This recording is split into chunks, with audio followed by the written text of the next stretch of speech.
നമസ്കാരം, ഞാൻ doctor Megha Varghese, Adoor Mount Zion medical college ഹോസ്പിറ്റലിൽ പൾമണോളജിസ്റ്റായിട്ട് വർക്ക് ചെയ്യുന്നു. ഞാനിവിടെ പറയാൻ ഉദ്ദേശിക്കുന്നത് ബ്രോങ്കിയൽ ആസ്മ എന്ന രോഗത്തിനെ കുറിച്ചാണ്. ലോകത്ത് 25 മുതൽ 30 കോടി ജനങ്ങളിൽ ആസ്മയുണ്ടെന്നാണ് കണക്കുകൾ പറയുന്നത്. കുഞ്ഞുങ്ങളിലും യുവതിയുവാക്കളിലും മുതിർന്നവരിലും സാധാരണയായി കാണപ്പെടുന്ന ഒരു ദീർഘകാല ശ്വാസകോശ രോഗമാണ് ബ്രോങ്കിയൽ ആസ്മ.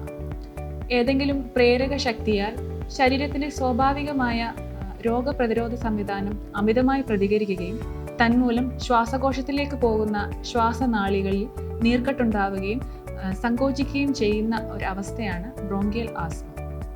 ഇതിൻ്റെ പ്രധാനമായ രോഗലക്ഷണങ്ങൾ എന്ന് പറയുന്നത് 1. ശ്വാസമുട്ട് അഥവാ ബ്രെത്ത്ലെസ്നെസ്, കുറുകുറുപ്പ് അഥവാ വീസിംഗ്, നെഞ്ചിൻ്റെ മുറുക്കം അഥവാ ചെസ്റ്റ് ടൈറ്റ്നസ്, ചുമ, പ്രധാനമായും രാത്രിയിലുള്ള ചുമ അഥവാ നൊക്ടേണൽ കോഫ് എന്നിവയാണ്.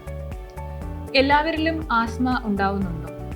ചില കാരണങ്ങൾ കൊണ്ടാണ് ആസ്മ ട്രിഗർ ആവുന്നത്. ആ ട്രിഗറിങ് ഫാക്ടേഴ്സ് എന്തൊക്കെയാണെന്ന് നോക്കാം. അത് ഓരോരുത്തരിലും വ്യത്യസ്തവുമായിരിക്കും. ചിലരിൽ പൊടി, ചിലരിൽ തണുപ്പ് കാലാവസ്ഥ, ചിലർക്ക് ചെറിയ ഒരു ജലദോഷമോ പനിയോ, ചിലരിൽ ചില മൃഗങ്ങളുടെ രോമം, ചിലരിൽ ചില പുഷ്പങ്ങളുടെ പൂമ്പൊടി, ചിലർക്ക് വ്യായാമം കഴിഞ്ഞതിന് ശേഷം അസിഡിറ്റി അഥവാ പുളിച്ചു തികട്ടലുകൾ ഉണ്ടാവുമ്പോൾ, ചിലർക്ക് അമിതമായ മാനസിക സമ്മർദ്ദം ഉണ്ടാവുമ്പോൾ, അങ്ങനെ പല പല കാരണങ്ങൾ കൊണ്ട് ആസ്മ ട്രിഗേർഡ് ആവുന്നു. കൂടാതെ ഇത് പാരമ്പര്യമായി കൈമാറപ്പെടുന്ന ഒരു രോഗം കൂടിയാണ്. നിങ്ങളുടെ വീട്ടിൽ ആർക്കെങ്കിലും ആസ്മയുണ്ടെങ്കിൽ നിങ്ങൾക്ക് വരാനുള്ള റിസ്ക്കും കൂടുതലാണ്. ഇതിൻ്റെ ചികിത്സാ രീതികൾ എന്ന് പറയുന്നത് പ്രധാനമായും ശ്വാസനാളി വികസിപ്പിക്കുന്ന മരുന്നുകൾ അഥവാ ബ്രോങ്കോ ഡയലേറ്റേഴ്സ്, നീർക്കെട്ട് കുറയ്ക്കുന്ന മരുന്നുകൾ അഥവാ ആൻറ്റി ഇൻഫ്ലമേറ്ററി മെഡിക്കേഷൻസ് ലൈക്ക് സ്റ്റിറോയിഡുകൾ പോലുള്ളവ, പിന്നെ ആൻറ്റി അലർജിക് മരുന്നുകൾ. ഇവ ഇൻഹേലർ രൂപത്തിലും നെബുലൈസ്ഡ് രൂപത്തിലും ടാബ്ലറ്റിൻ്റെ രൂപത്തിലുമായിട്ടാണ് പേഷ്യൻസിന് കൊടുക്കുന്നത്. ആസ്മയുള്ള രോഗികൾ എന്തൊക്കെ കാര്യങ്ങളാണ് ശ്രദ്ധിക്കേണ്ടത്? പ്രധാനമായും നേരത്തെ ഞാൻ പറഞ്ഞ ട്രിഗറിങ് ഫാക്ടേഴ്സ് ഒഴിവാക്കുക എന്നുള്ളതാണ്. ഏതെങ്കിലും ഒരു വസ്തുവിനോടോ സാഹചര്യത്തോടോ അലർജി ഉള്ളവർ ആ വസ്തുവോ സാഹചര്യമോ ഒഴിവാക്കുക. ഉദാഹരണത്തിന്, പൊടി അലർജി ഉള്ളവർ പൊടിയുള്ള സാഹചര്യത്തിലേക്ക് പോകുമ്പോൾ മാസ്ക് ധരിക്കുക. തണുപ്പിന് പ്രശ്നമുള്ളവർ തണുപ്പ് സാഹചര്യങ്ങൾ ഒഴിവാക്കുക.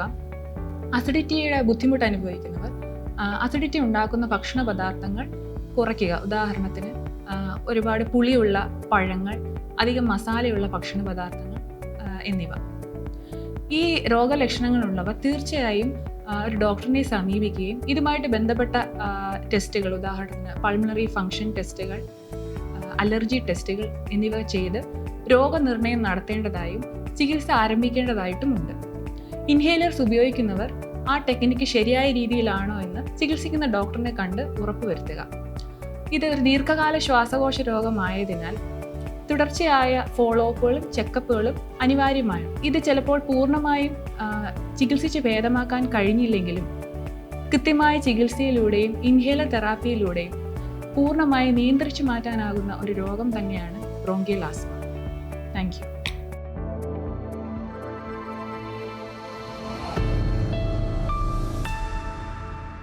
Mount Zion Medical College Hospital, Adur, Pathanamthitta.